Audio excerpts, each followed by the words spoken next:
Olá, eu sou o Evandro, fundador do AlphaCon. Mas o que é mesmo o AlphaCon? É o melhor curso preparatório do Brasil e que prepara os melhores alunos para os melhores concursos públicos do Brasil. Esse ano eu vou te dar um conselho que pode ter certeza, pode ser aquele conselho que vai mudar a tua vida. Aproveite para estudar com tempo de antecedência. Se a gente entra em 2023 com você tendo a certeza absoluta que não é quando o concurso vai vir, é se o concurso vai vir, você vai estar preparado. E com o AlphaCon, com os cursos do AlphaCon, pode ter certeza, você vai estar preparado. A gente tem a melhor nota do Reclame Aqui, o menor índice de reclamação dos nossos cursos e o maior índice de resolução de problemas. Ou seja, além de dar um produto de qualidade, que é o seu curso, os materiais são materiais próprios, com especialistas, professores próprios para aquilo ali, sem ser aquele professor que vai viajar com conteúdo que não vai cair na sua prova, é conteúdo específico. Você ainda tem a certeza de que você tem um time inteiro de coordenação que passou pelo que você está passando. Ou seja, a galera aqui é concurseiro para concurseiro. Então eu aguardo você dentro da plataforma do AlphaCon, dentro das nossas redes sociais e, óbvio, né? Você pode deixar todas as perguntas que você precisar que a gente vai solucionar o seu problema.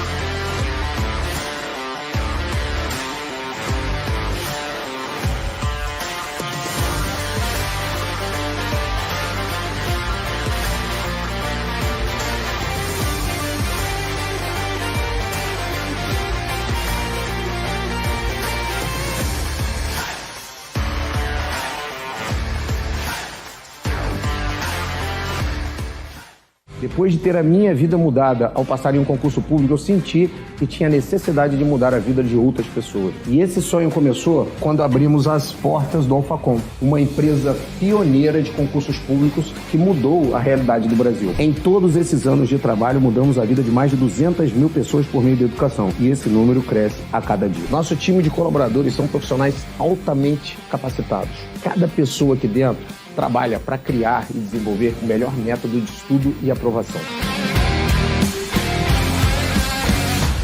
Falando em especialistas, o nosso time de coordenadores somam mais de 50 aprovações em concursos públicos. Aqui trabalhamos assim, desde o primeiro dia da sua preparação até o dia que você toma posse. Trabalhamos com muita responsabilidade e sempre com um propósito, que é mudar a sua vida.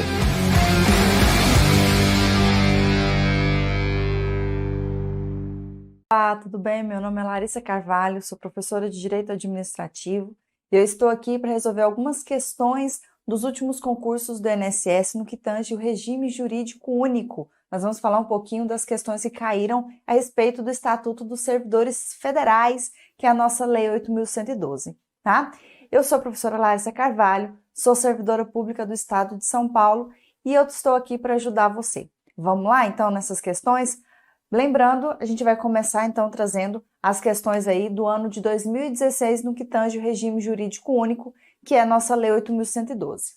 Primeira questãozinha, na nossa prova de 2016, dizia o seguinte: considerando que determinado servidor público federal tenha sido removido para outra sede situada em outro município para acompanhar sua esposa, que também é servidora pública federal e foi removida do interesse na administração, julgue os itens seguintes à luz do disposto na Lei 8.112 de 1990. Então, o primeiro item é a respeito desse tema, dessa temática aí. O que é importante dentro dessa questão? O que a gente precisa destacar aqui? Olha só, esse servidor público ele foi removido para outra sede, tá? Então, ele foi removido para outra sede situada em outro município. Isso aqui é importante para acompanhar a sua esposa, que também é servidora pública federal e foi removida no interesse da administração, tá? Então, quando a gente fala a respeito dessa remoção, quando a gente fala de remoção, é uma das capacidades ali, das prerrogativas, né, vamos dizer assim, que a Lei 8.102 traz, que é capaz aí para os servidores públicos federais. Nesse caso aqui, nós temos um servidor público que está sendo removido para acompanhar a sua esposa. Vamos aos itens aí, então. Ainda que o servidor e sua esposa sejam integrantes de órgãos pertencentes a poderes distintos da União, a remoção do servidor poderia ser concedida. Essa questão está certa ou está errada? Vamos lá. Ainda que o servidor e a sua esposa pertençam a poderes diferentes, poderes distintos da União. Um, por exemplo, pertence ali ao poder executivo e o outro ao poder judiciário. São poderes diferentes, pertencentes à União. É possível esse servidor ser removido para acompanhar a sua esposa? Sim, tá? Então essa questão ela está correta, mas além disso, a gente precisa focar um pouquinho com relação a essa remoção. A remoção ela pode se dar de duas maneiras, tá? Ou de ofício pela administração, quando nesse momento a administração vai manifestar o seu interesse em remover, foi o que aconteceu com a esposa desse servidor. Então, ela foi removida no interesse da administração. Ela, enquanto servidora, tem que pensar se ela vai aceitar ou não? Não, ela tem que ir, certo? Já o servidor, a outra possibilidade de remoção é naquele a pedido do servidor. Só que quando é a pedido do servidor, existe a manifestação de interesse da administração ou não depende de manifestação da administração, que é o exemplo de acompanhar cônjuge, companheiro e outras possibilidades que eu já demonstro aqui para vocês. E a nossa questão fala justamente dessa remoção do servidor que independe do interesse da administração. E por que a questão traz ali a remoção poderia ser concedida? Poderia? Poderia. Seria concedida? Sim, mas o cara tem que pedir. Não é simplesmente, a mulher foi removida, o cara vai ser removido automaticamente. Não. Para ele ser removido para acompanhar a cônjuge, ele tem que solicitar. Então, nesse caso, é por isso que o verbo está aí, poderia. Tá? Agora, fez o pedido, não há o que se aguardar a manifestação aí, não há o que se aguardar interesse da administração.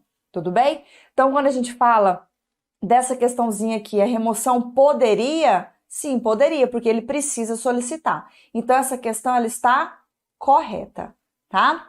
Aqui, como eu já falei para vocês, a remoção ela pode acontecer de ofício, quando a administração ela remove aquele servidor pelo seu próprio interesse. E esse servidor ele pode receber ali essa ajuda de custo de até 3 vezes a sua remuneração. E a remoção pode se dar a pedido, que vai ser a critério da administração. Quando o servidor simplesmente quer ser removido, a administração vai pensar se ele remove aquele servidor ou não. E dentro dessa remoção a pedido, quando independe do interesse da administração. Quando independe, quais são as opções ali, quais são os critérios para acompanhar cônjuge ou companheiro deslocado, né, removido, no interesse da administração, que é o caso da nossa questãozinha aqui, certo? Ou ainda, essa remoção a pedido que vai independer do interesse da administração, mas tem que ser pedido, né, isso é muito importante, por motivo de saúde de cônjuge, companheiro ou dependente, em caso de processo seletivo promovido na realização desses processos seletivos para promoção. E esse motivo de saúde é quando o servidor ele tem algum cônjuge, companheiro ou dependente que vai fazer algum tratamento de saúde que é exclusivo em algum outro município e ele precisa se deslocar porque esse dependente ou esse cônjuge ou companheiro depende ali exclusivamente da presença do servidor. Tudo bem? Então essa primeira questãozinha ela está correta. Próxima questão, é correto inferir que houve interesse da administração na remoção do servidor, pois esse é um dos requisitos para sua concessão. Eu acabei de mostrar aqui para vocês que nesse caso, independe do interesse da administração. Então, não precisa da demonstração desse interesse da administração, tá? Nesse caso aqui, então, a questão ela está errada. Tudo bem? É correto inferir que houve interesse? Não. Por quê? Foi dada uma remoção a pedido, que não é a critério da administração, porque nós temos aqui bem explícito, né, na questão, voltando aqui na questão, que ele foi removido ali, que ele solicitou essa sua remoção, né, ele tenha sido removido para outra sede, situada em outro município, para acompanhar sua esposa. Se é para acompanhar sua esposa, o critério está aqui, acompanhar cônjuge ou companheiro. Acompanhar cônjuge ou companheiro é o tipo de remoção a pedido que independe do interesse da administração. Tudo bem?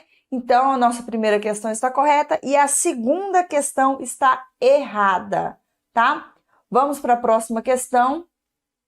A referida remoção pressupõe o deslocamento do cargo ocupado pelo servidor para outro órgão ou entidade do mesmo poder. Olha só, a questão ela menciona aqui que ele está se deslocando, está sendo removido para outro órgão ou entidade do mesmo poder. Galera, quando a gente fala de remoção, lá na questão, vamos voltar na questão novamente, ó, no enunciado. O que ele fala aqui, ó? Para outra sede, ele menciona aqui, ó, outra sede. Quando ele fala outra sede situada em outro município, ele está se referindo à remoção, tá? Por quê? Aí que existe essa diferença muito importante para a gente voltar lá para a questãozinha, que ele está indo para outra sede em outro município, tá? Porque nós temos a remoção e essa remoção acontece para outra unidade do mesmo quadro funcional. É o mesmo quadro pertencente ao mesmo poder, mas não é outro órgão, é somente uma outra unidade, com ou sem mudança de sede, ou seja, com ou sem mudança de município. Então, quando a gente fala que esse servidor está sendo removido, está sendo deslocado, porque às vezes a prova, quando coloca removido, automaticamente a gente sabe que é uma remoção. Mas ela pode colocar lá na sua prova o deslocamento do servidor, né? Para ele dar provimento em uma vaga em outro local.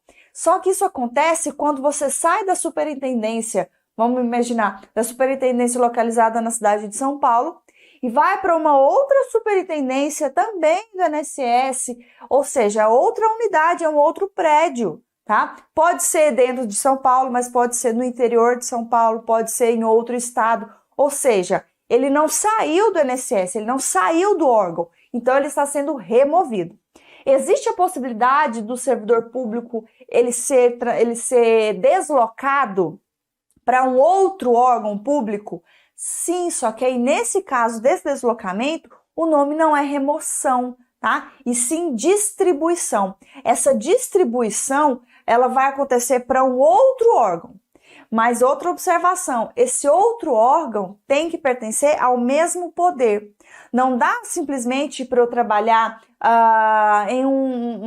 eu pertenço a um quadro de servidores do Poder Executivo e eu vou ser distribuído para trabalhar lá no Tribunal Federal, lá do Poder Judiciário. Não, eu estou falando de outro poder, é outro órgão, outro poder, e aí não dá para fazer, tá? Aí, infelizmente, não é possível.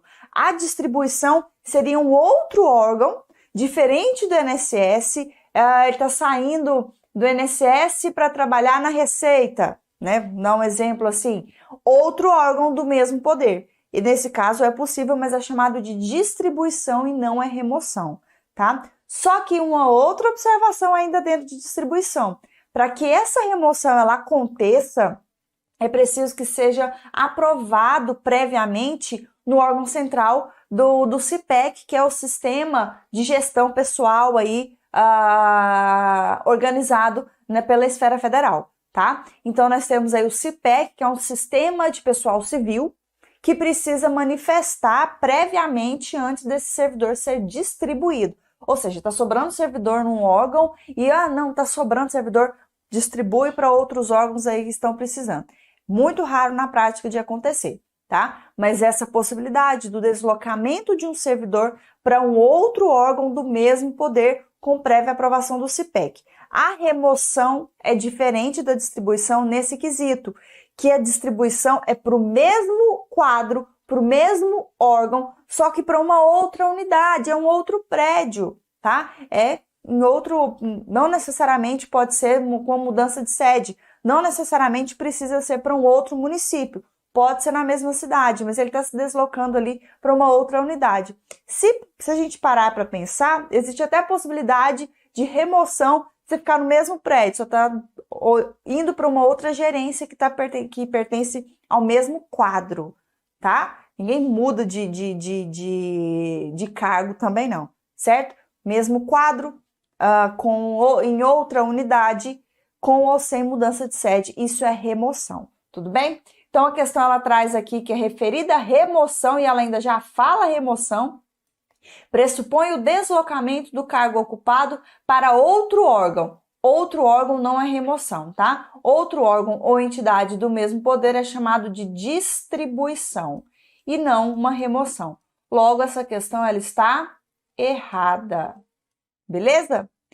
A próxima questão. O período de afastamento do servidor para o deslocamento e para a retomada do exercício do cargo no novo município, observados os limites legais, é considerado como de efetivo exercício. Lá no artigo 102 da nossa Lei 8.112, traz a respeito de todas as ausências no serviço que são consideradas como efetivo exercício em virtude de várias situações, tá? Algumas licenças, alguns afastamentos.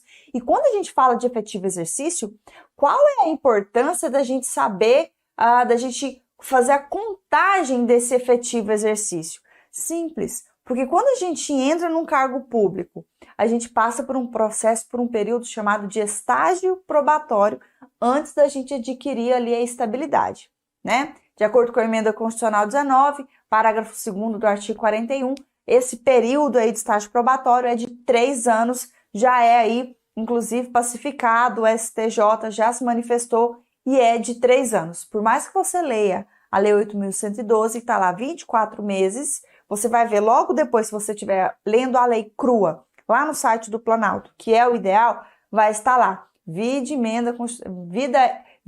EMC 19, aí você clica e vai direto lá falando que é de 3 anos o período do estágio. Só que esses 3 anos é de quê? Efetivo exercício.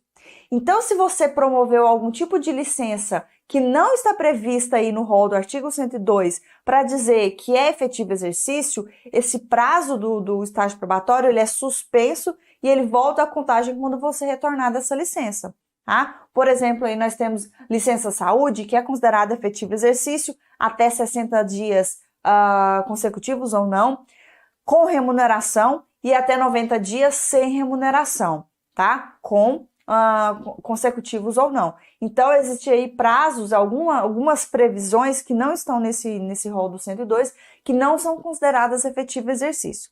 No que a questão trouxe, essa remoção, esse período, quando ele foi removido para um outro município, ele foi removido hoje, Diário Oficial foi publicado hoje. Amanhã ele já tem que se apresentar? Não, existe um prazo aí, como é outro município, ele tem um prazo mínimo para se apresentar nesse novo município, para retornar a entrada em exercício, ele tem um prazo mínimo de 10 dias e um prazo máximo de 30 dias. E isso não traz, inclusive, prejuízo algum para sua remuneração. É o período que ele tem para se deslocar. Poxa, ele está indo para um outro município, está indo com a família para outro município. Ele precisa encontrar casa. Se ele tiver filhos em idade escolar, é preciso encontrar ali uma escola próxima. E aí tem toda aquela questão, às vezes o servidor ele é estudante, e quando esse servidor ele é estudante, tem que trazer ali, a administração tem a responsabilidade de garantir estudo para esse servidor, para ele continuar os seus estudos, independente da existência de vaga. Tudo bem? É nesse novo município que ele foi removido, se for no interesse da administração, certo? Então, nesse caso aqui, especificamente desse servidor que foi removido, ainda é essa historinha, tá?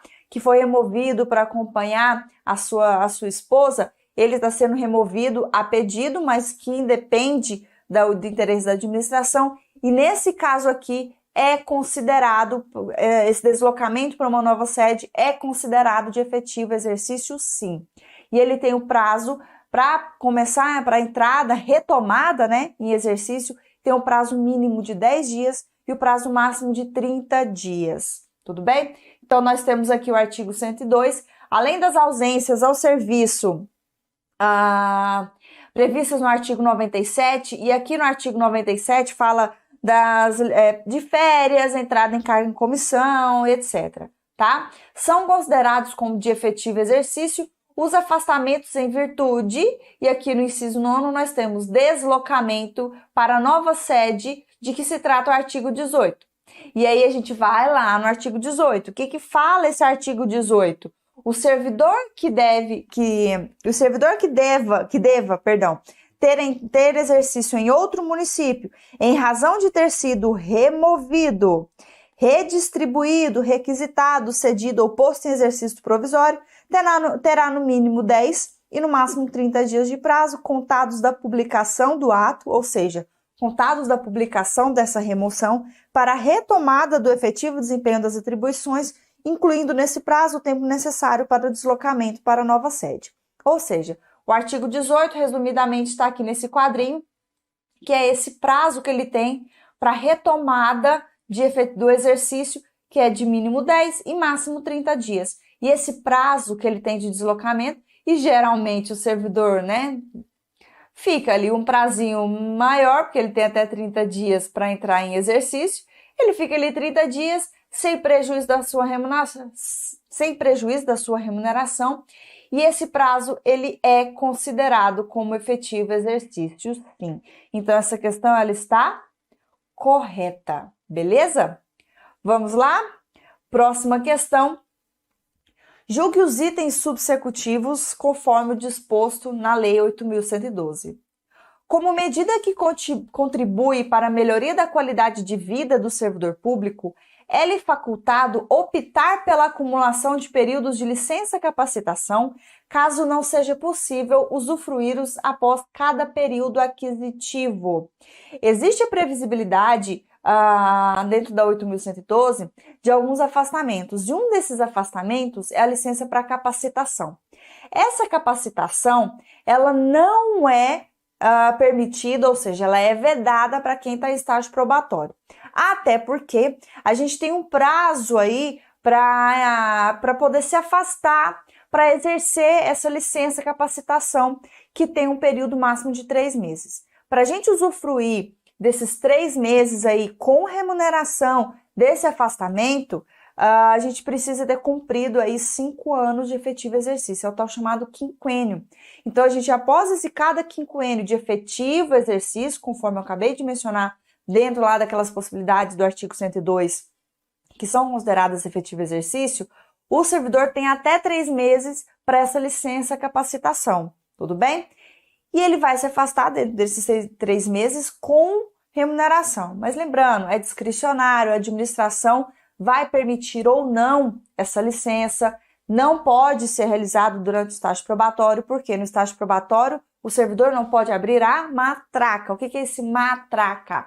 Matraca, de mandato classista, tratar de interesse particular, e né, o finalzinho da matraca, é justamente essa licença capacitação, tudo bem?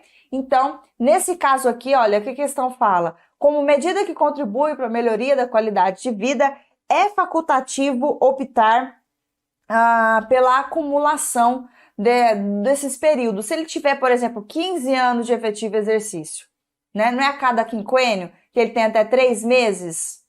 Então, vamos supor, ele tem 15, então ele tem 3 quinquênios, ele poderia tirar 9 meses? Não, porque a lei ela traz aqui no parágrafo único, os períodos de licença que se trata o caput não são acumuláveis. Ou seja, dentro dessa previsão aqui, essa previsibilidade da licença capacitação está lá no artigo 87, tá? O artigo 87, nossa, aqui é um 8, tá, galera? Lá no artigo 87, que fala dessa licença capacitação, diz lá no parágrafo único que as licenças para capacitação não podem ser acumuláveis. Então, não é facultado optar por essa acumulação, para ele tirar 9 meses para terminar algum tipo de trabalho, uma licença aí para finalizar uma especialização, mestrado, alguma coisa nesse sentido. Então, licença de capacitação não pode ser acumulado, tá? Então, a questãozinha ela está errada, certo? E lembrando mais uma vez que essa licença de capacitação é vedada durante o estágio probatório por uma questão óbvia. A cada 3 meses, a cada 5 anos, só pode tirar até 3 meses. Então, é somente com quinquênio. Se o estágio probatório é de 3, você não consegue aí ter o prazo hábil, não se encaixa, não dá certo esses 3 anos de estágio probatório para completar quinquênio, precisa de 5, certo? Faltam 2 ainda para vocês conseguirem usufruir dessa licença capacitação. Tudo bem? Vamos à próxima questão. Próxima questão. E a última questão, essa aí foi a última questãozinha que caiu na prova do INSS 2016. Em conformidade com a Lei 8.112, o servidor público poderá ser afastado do Brasil para missão oficial por tempo indeterminado. Essa provinha de 2016, e se não me engano, a de 2008, também tratou de várias dessas questões de licenças. Então, é muito importante dar uma olhadinha nesse capítulo das licenças, também dos direitos e vantagens, tá? É muito importante vocês darem uma olhadinha nisso. Com relação a essa licença para missão oficial, para afastamento aí do Brasil, para estudo ou missão no exterior, está previsto lá no artigo 95. E no artigo 95, que versa sobre essa possibilidade desse afastamento, existe um prazo máximo que você pode se afastar, tá? E esse prazo máximo é de 4 anos. Você tem o prazo máximo de 4 anos para se afastar, certo? E para você cumprir essa missão ou estudo no exterior com remuneração. Então, você se afasta por 4 anos, continua recebendo, porque muitas vezes essas missões no exterior são do interesse da administração, ou até mesmo para estudo. Por quê? Porque você está ali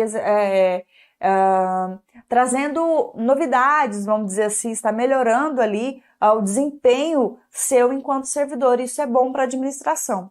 Mas, se você se afasta durante 4 anos, vamos supor, para fazer um doutorado no exterior, e retorna, você só consegue tirar um novo afastamento depois de ficar na administração por 4 anos. Me afastei só 3, então você tem que voltar e ficar trabalhando por 3 anos. Me afastei por 2, então você tem que voltar e trabalhar no mínimo 2 para solicitar aí um novo afastamento. Mas eu não quero, eu vou exonerar. Beleza, você vai exonerar? A administração ela vai ficar magoada com você e vai falar, então tá bom, então me ressarce do período que você ficou 4 anos afastado e eu continuei pagando o seu salário. Entendeu?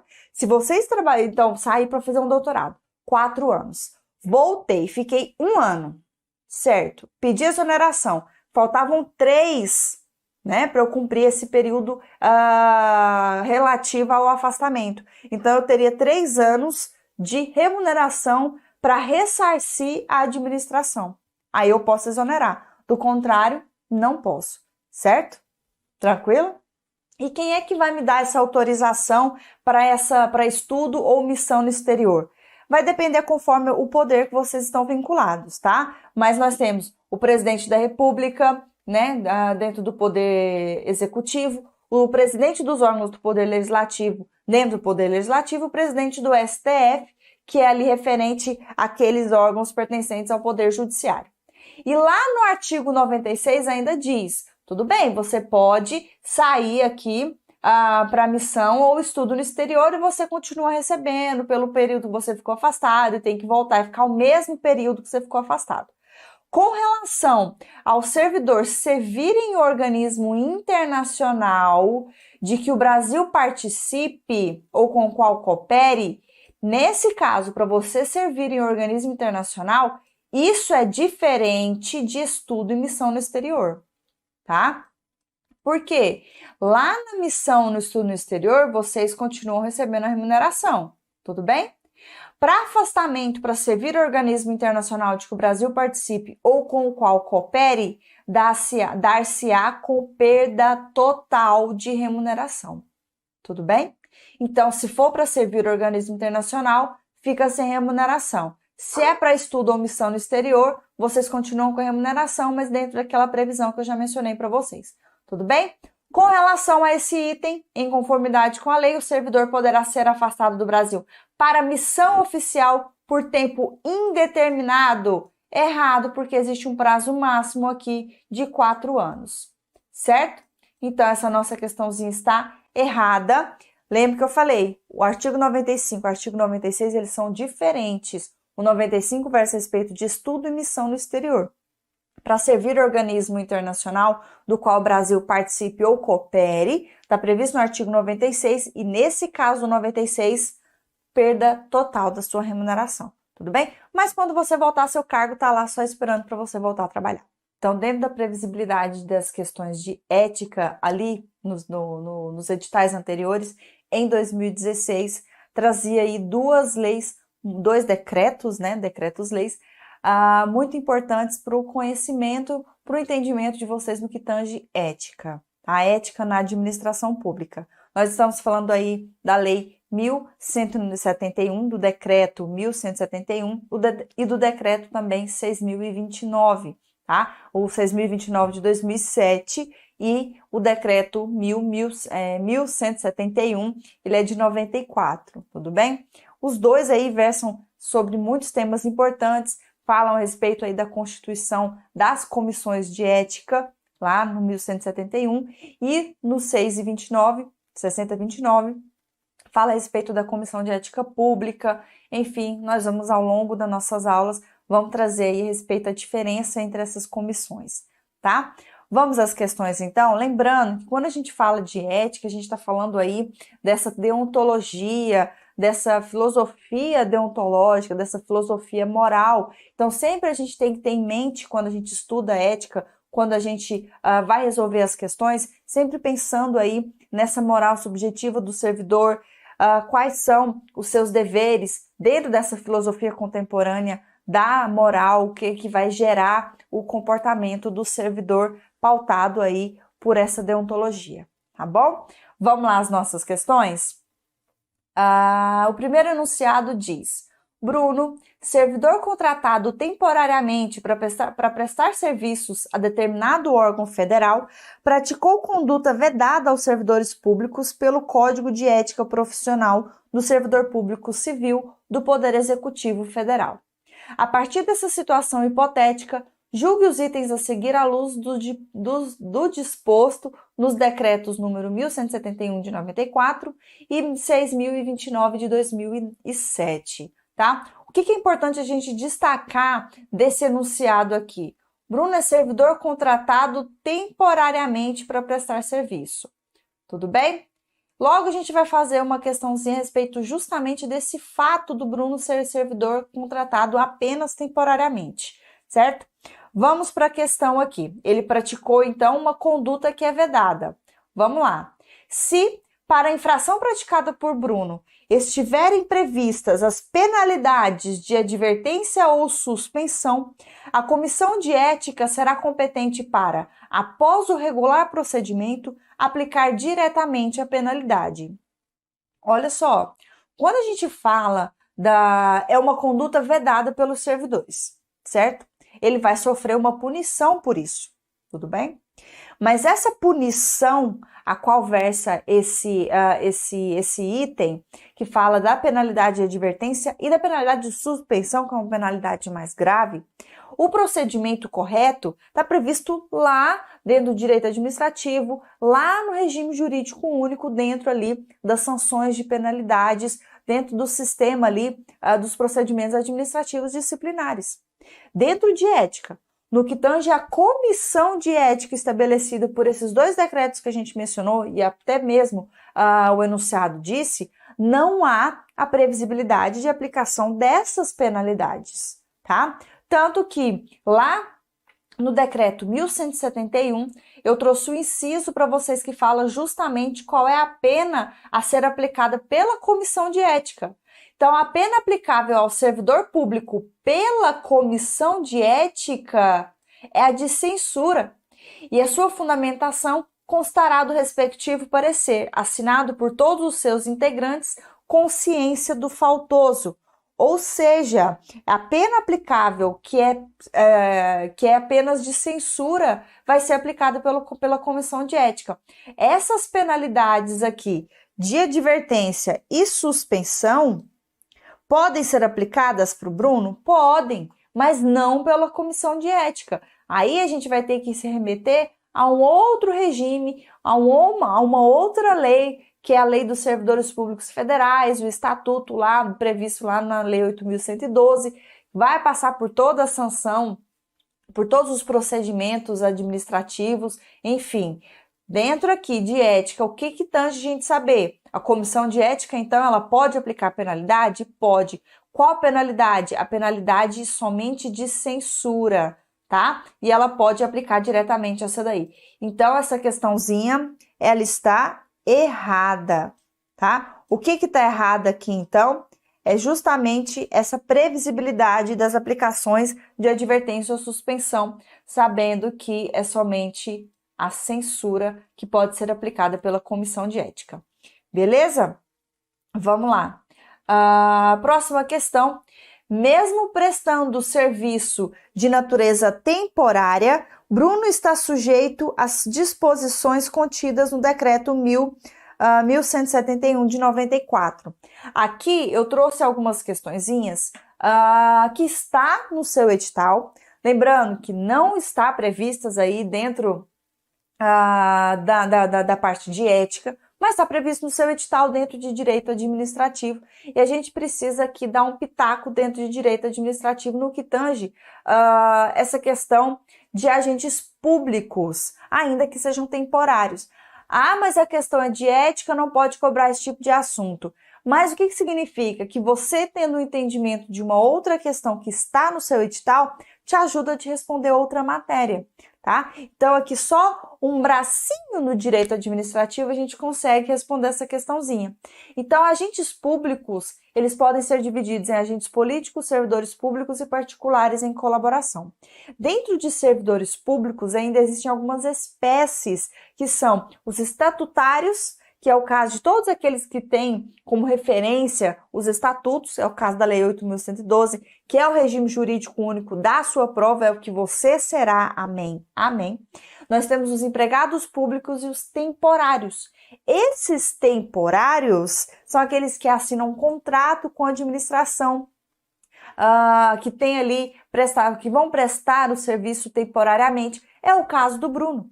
Então, o que acontece? Ainda que seja temporário, transitório e sem remuneração, aquele agente, aquele indivíduo, ele é um agente público. E se ele é um agente público, ele é igualzinho, vai ser submetido às mesmas regras, tal qual aquele que prestou concurso público, ele vai ser aí quase um cargo vitalício, né? Se ele quiser ficar ali para sempre, ele fica para sempre, ok? Então, o Bruno, ele é submetido às mesmas coisas. Certo? Então, agente público é todo aquele que exerce cargo, emprego ou função, ainda que transitória e sem remuneração. Então, sendo mais especificamente ainda, com relação ao decreto, ao nosso decreto 1171, dentro da nossa questão de ética, traz lá no artigo 11, né, no artigo 11º, parágrafo único, fala exatamente isso. Entende-se por agente público, para os fins deste decreto, né, de ética, todo aquele que, por força de lei, contrato ou qualquer ato jurídico preste serviços de natureza permanente, temporária, excepcional ou eventual, ainda que sem retribuição financeira, a órgão ou entidade da administração pública federal, direta e indireta. Ou seja, ele disse justamente todo esse resumo que eu falei aqui, que é aquele bracinho lá do direito administrativo, para definir que Bruno, mesmo prestando serviço de natureza temporária, ele está sujeito às disposições contidas neste decreto. Então, esse item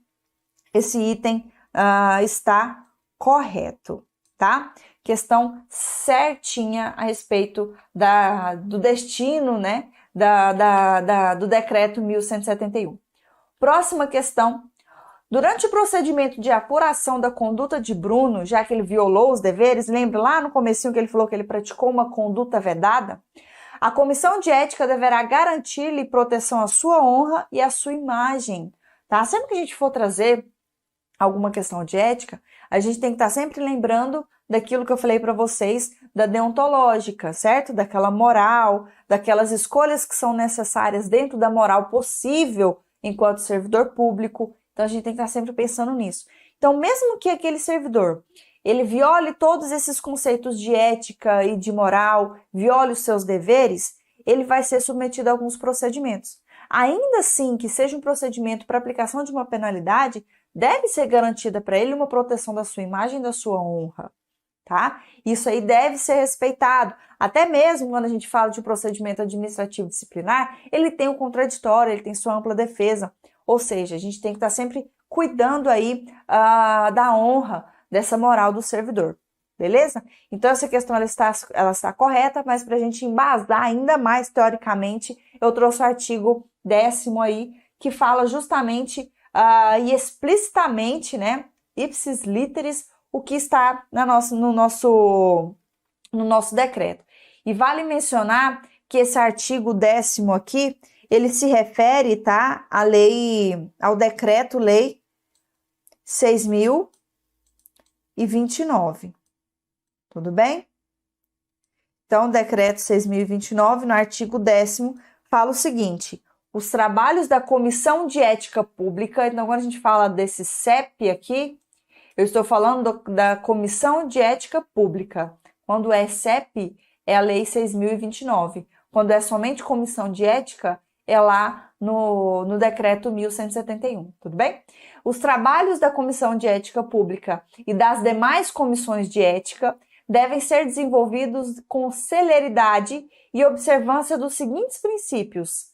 Inciso 1, proteção à honra e à imagem da pessoa investigada. Proteção à honra e à imagem. Certinho, correta a questão, tá? Além disso, outras previsibilidades desse artigo 10º, inciso 2º, proteção à identidade do denunciante, que deverá ser mantida sob reserva se este assim o desejar. E, inciso 3º, independência e imparcialidade dos seus membros na apuração dos fatos, com as garantias asseguradas neste decreto 6.029 de 2007. Beleza? Então, nós temos aqui, né, ipsis literis, a proteção à sua honra e à sua imagem, previsibilidade aí do decreto 6.029 de 2007. Certo? A próxima questão. Acerca do disposto nos decretos 1171 de 94 e 6.029 de 2007, julgue os itens subsequentes. Embora deva respeitar a hierarquia, o servidor público está obrigado a representar contra ações manifestamente ilegais de seus superiores hierárquicos. Olha só, existe um dos deveres dos servidores públicos, ainda que temporários e sem remuneração, a obedecer à hierarquia, sempre realizar aquelas ordens determinadas pelos nossos chefes, mediatos ou imediatos, exceto aquelas ordens que são manifestamente ilegais. Só que para a gente deixar de cumprir uma ordem que seja ilegal, não basta aquela suposição de que a ordem ela é ilegal. É preciso provar, é preciso que haja um flagrante descumprimento da lei, certo? Não basta uma suposição. Não, ele está me mandando fazer uma coisa ilegal, então eu não vou fazer. Não, peraí, prova que está ilegal. Para você descumprir, é preciso provar, tá? E se acontecer uma ordem manifestamente ilegal, o servidor, então, ele é obrigado a representar ali contra essas ações ilegais dos seus superiores hierárquicos, tudo bem? Então, ele deve sim, é um dever representar contra os seus superiores hierárquicos quando houver ordens manifestamente ilegais. Seu chefe mandou, é ilegal, além de você desobedecer, você vai lá e representa contra ele, tudo bem? É assim que diz o nosso inciso, que diz aqui, são deveres fundamentais do servidor público, a linha H, ter respeito à hierarquia, porém, sem nenhum temor de representar, né, sem ficar com medo aí de represália, sem nenhum temor de representar contra qualquer comprometimento indevido da estrutura em que se funda o poder estatal, ok? Ou seja, quando houver alguma ordem manifestamente ilegal, você pode, mesmo ainda devendo respeitar a hierarquia, você representa contra os superiores hierárquicos que, porventura, ordenarem algo que seja manifestamente ilegal, certo? Manifestamente ilegal. Tudo bem? Então, esse nosso item aqui, ele está... cadê esse aqui? Está correto. Tudo bem? Confirmando aqui, correto, beleza? Próxima questão. O rol de legitimados a provocar a atuação da Comissão de Ética Pública, que é aquele CEP que eu falei, prevista no Decreto 6.029 de 2007, é restrito a agentes públicos, sendo, entretanto, permitido a qualquer cidadão provocar a atuação das comissões de ética de que se trata o Decreto 1171. Galera, cuidado com essa questãozinha aí, porque por mais que exista a previsibilidade, a diferença de previsibilidade desses dois decretos, a representação para solicitar ali, que é o rol dos legitimados para os decretos, é a mesma, tá? Ela não é restrita a agentes públicos. Tá aqui no artigo 11º, que fala, olha, qualquer cidadão, ok? Qualquer cidadão, tá? Não é qualquer pessoa. Então, qualquer cidadão, agente público, pessoa jurídica, direito privado, associação ou entidade de classe poderá provocar a atuação da CEP ou de comissão de ética, ou seja, tanto no decreto 6.029 quanto no decreto 1171, a previsibilidade, o rol de legitimados para provocar a atuação dessas duas comissões é de qualquer cidadão, agente público, pessoa jurídica, direito privado, associação ou entidade de classe, certo? Visando a apuração de infração ética imputada a agente público, órgão ou setor específico de ente estatal. Então, aqui ele está falando que no decreto 6.029 é restrito a agentes públicos, não é. Enquanto no decreto 1171 é permitido qualquer cidadão. Qualquer cidadão, ok, mas não é restrito, tá? Então, tanto para um decreto quanto o outro, o rol de legitimados é qualquer cidadão, agente público, pessoa jurídica de direito privado, associação ou entidade. E vale mencionar, ele disse qualquer cidadão, não é qualquer pessoa. Não é qualquer pessoa que é cidadão. Então, tá aí, é taxativo qualquer cidadão. Estrangeiro tem legitimação para provocar uma comissão de ética para apurar infração contra servidor? Não. Então, nem estrangeiro, nem o estrangeiro e nem qualquer pessoa tem legitimação. Quem é que, então, qual é o rol de legitimados para provocar a atuação da CEP? Qualquer cidadão, agente público, pessoa jurídica e direito privado, associação ou entidade. Essa questãozinha, então, ela está errada. Beleza? Tranquilo? Vamos para a próxima questão. Então, com relação à nossa última questãozinha de ética que caiu na prova de 2016, em razão da relevância do serviço público prestado, é vitalício o mandato de membro integrante da Comissão de Ética Pública, o que evita interferências externas na atuação da comissão. Olha só, hoje, que tipo de cargo que é vitalício, que não sofre influência?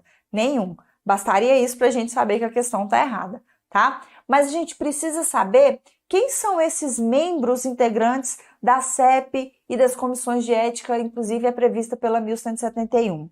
Quanto tempo dura esse mandato desses integrantes? Então, aqui eu trouxe para vocês o artigo 3º e o artigo 5º, que fala justamente isso, ó. A CEP será integrada por 7 brasileiros, tá vendo?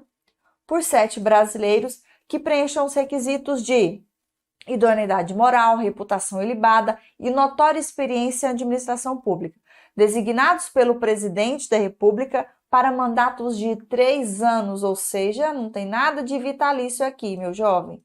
Não coincidentes, permitido uma única recondução, tá? Então, é quando ele volta ali para o seu cargo anterior, porque aqui ele está exercendo um cargo especificamente de avaliação do Comitê de Ética, certo? No artigo 5º fala cada comissão de ética, que ele estava se referindo à CEP, beleza? Então, era somente a CEP. No artigo 5º fala sobre a comissão de ética do decreto 1171. Cada comissão de ética de que trata o decreto 1171 de 94 será integrada por 3 membros titulares e 3 suplentes, ou seja, é diferente porque o total de membros aqui são 6, escolhidos entre servidores e empregados do seu quadro permanente e designados pelo dirigente máximo da respectiva entidade ou órgão para mandatos não coincidentes, assim como aconteceu aqui no artigo 3º, um mandato de 3 anos, ou seja na CEP, seja na Comissão de Ética do Decreto 1171, o mandato é de 3 anos, ok?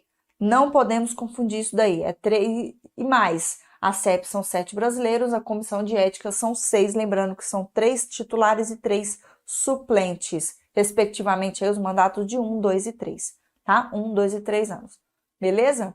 Então, não existe essa história aqui de ser vitalício, imagina, nada é vitalício na vida, né? Então, essa questão ela está errada, tá? Com relação à CEP e à Comissão de Ética do Decreto 1171, tem que dar uma olhadinha dentro dessa, quem são os membros integrantes, quem é que faz parte ali, quem é que pode figurar como secretário executivo dessas comissões de éticas, enfim, é importante a gente dar uma olhadinha também nesse conteúdo teórico, beleza? Vou ficando por aqui, essas foram as questões de ética do INSS de 2016. Até a nossa próxima aula, tchau! Olá, eu sou o Evandro, fundador do AlphaCom. Mas o que é mesmo o AlphaCom? É o melhor curso preparatório do Brasil e que prepara os melhores alunos para os melhores concursos públicos do Brasil. Esse ano eu vou te dar um conselho que pode ter certeza, pode ser aquele conselho que vai mudar a tua vida. Aproveite para estudar com tempo de antecedência. Se a gente entra em 2023 com você tendo a certeza absoluta que não é quando o concurso vai vir, é se o concurso vai vir, você vai estar preparado. E com o AlphaCom, com os cursos do AlphaCom, pode ter certeza, você vai estar preparado. A gente tem a melhor nota do Reclame Aqui, o menor índice de reclamação dos nossos cursos e o maior índice de resolução de problemas. Ou seja, além de dar um produto de qualidade, que é o seu curso, os materiais são materiais próprios, com especialistas, professores próprios para aquilo ali, sem ser aquele professor que vai viajar com conteúdo que não vai cair na sua prova, é conteúdo específico. Você ainda tem a certeza de que você tem um time inteiro de coordenação que passou pelo que você está passando. Ou seja, a galera aqui é concurseiro para concurseiro. Então, eu aguardo você dentro da plataforma do AlphaCom, dentro das nossas redes sociais e, óbvio, né? Você pode deixar todas as perguntas que você precisar que a gente vai solucionar o seu problema.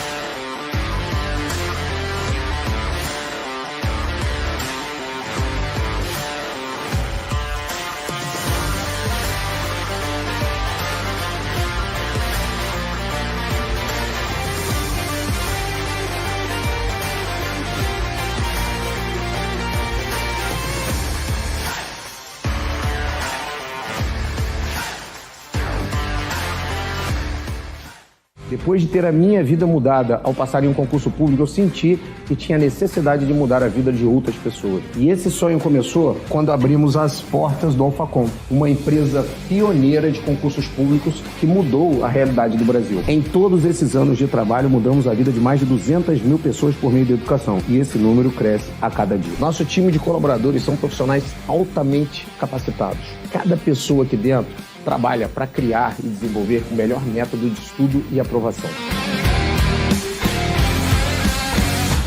Falando em especialistas, o nosso time de coordenadores somam mais de 50 aprovações em concursos públicos.